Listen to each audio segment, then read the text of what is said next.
মুখ্যমন্ত্রী তো গোটা বাংলার মুখ্যমন্ত্রী একসময় নন্দীগ্রামে আমাদের মমতা ব্যানার্জিকে 1956 ভোটে হারিয়ে তিনি প্রতিনিয়ত আপনারা দেখেছেন যে তিনি বলতেন আমি সনাতনী, আমি শুধু হিন্দু ভোটে নির্বাচিত বিধায়ক।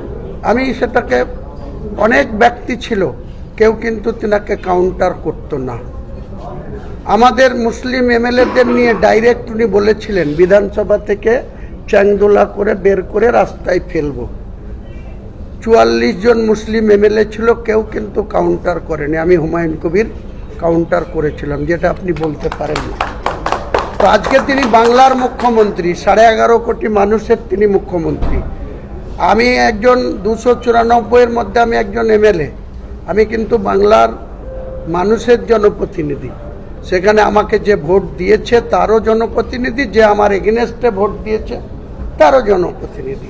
এই জায়গায় আমি বলতে পারি না আমি শুধু মুসলিম। আমি 1,23,800 ভোট পেয়েছি। আমি কাউন্টিংয়ের হিসাবে আপনাকে দেখিয়ে দেব যে মাত্র অমুসলিমের ভোট 1100।